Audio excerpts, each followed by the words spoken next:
সম্মানিত সুধীমণ্ডলী, এই পর্যায়ে স্বাগত বক্তব্য দেওয়ার জন্য আমি বিনীত অনুরোধ করছি ইসলামী ব্যাংক বাংলাদেশ পিএলসির সম্মানিত chairman professor doctor M Zubaidur রহমানকে। আমি সম্মানিত শেয়ার হোল্ডারদেরকে আমার অন্তরের অন্তঃস্থল থেকে ধন্যবাদ জ্ঞাপন করছি, যারা আজকের এই ইসলামী ব্যাংকের 42তম বার্ষিক সাধারণ সভায় উপস্থিত হয়েছেন।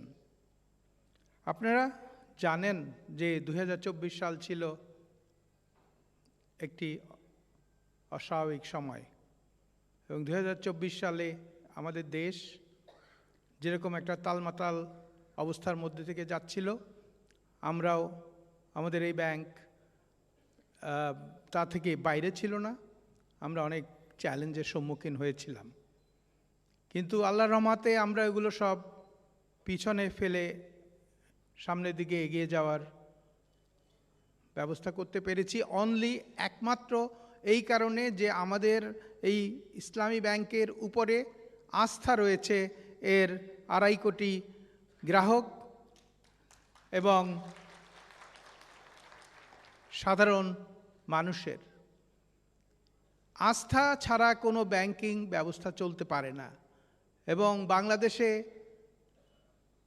আস্থার ফাইন্যান্সিয়াল সিস্টেমে, আর্থিক ব্যবস্থার মধ্যে আস্থার প্রতীক হচ্ছে ইসলামী ব্যাংক। অন্য অনেক ব্যাংকের অনেক অসুবিধা হয়েছিল, কিন্তু ইসলামী ব্যাংক ঘুরে দাঁড়াতে পেরেছে শুধু এর গ্রাহকদের আস্থার জন্য। আশা করি আপনারা সামনের দিনগুলোতে এই আস্থা রাখবেন এবং আমাদেরকে সুযোগ দেবেন আপনাদের সেবা করার জন্য।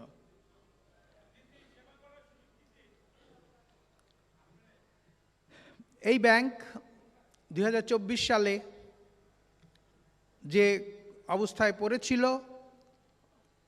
তাদেরকে এই ব্যাংকে বাংলাদেশ ব্যাংক থেকে অনেক টাকা ধার করতে হয়েছিল, কিন্তু আপনাদের সকলের প্রচেষ্টায় এবং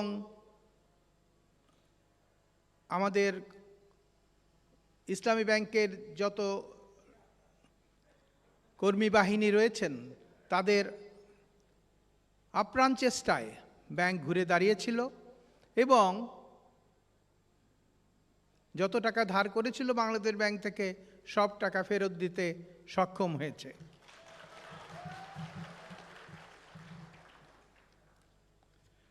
জুলাই বিপ্লবের পরে এই ব্যাংকটাকে পুনরুদ্ধারের জন্য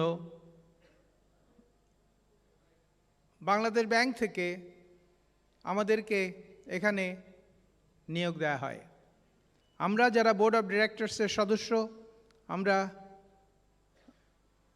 প্রতিনিধিত্ব করি এদেশের মানুষদের, সকল মানুষের।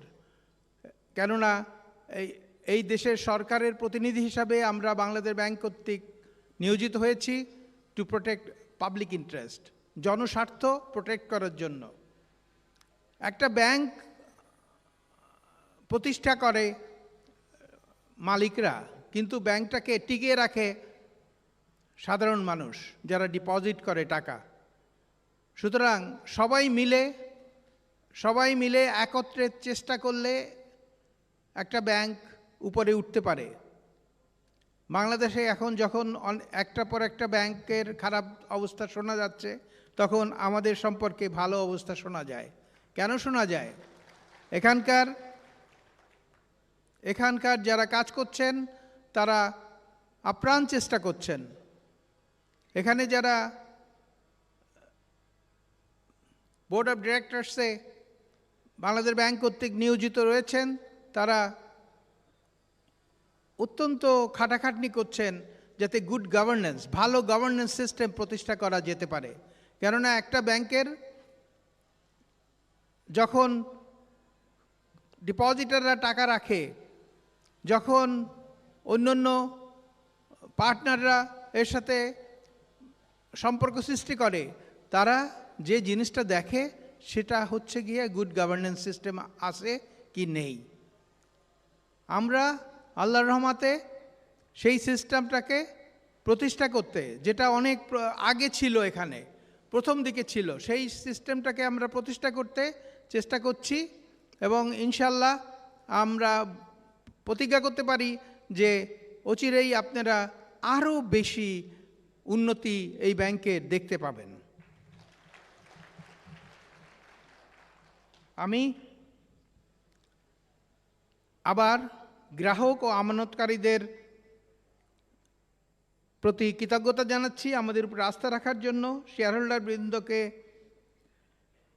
আমাদের অনুপ্রেরণা দেওয়ার জন্য ধন্যবাদ জানাচ্ছি, কর্মচারী বৃন্দকে নিষ্ঠার সাথে কাজ করার জন্য ধন্যবাদ জানাচ্ছি, নিয়ন্ত্রণ সংস্থা ও অংশীদার বৃন্দকে আবার ধন্যবাদ জানাচ্ছি আমাদের সাথে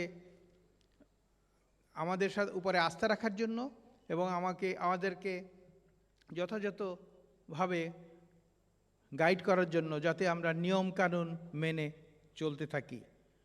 সমাজের আপামর জনসাধারণকেও তাদের সেবায় আমাদেরকে সহায়তা করার জন্য ধন্যবাদ জানাচ্ছি। আমি আশা করছি যে আপনাদের দোয়া এবং আল্লাহর রহমতে আমরা আরও ভালো ফলাফল ভবিষ্যতে দেখাতে পারব। এই বলে আমার বক্তব্য শেষ করছি। Thank you.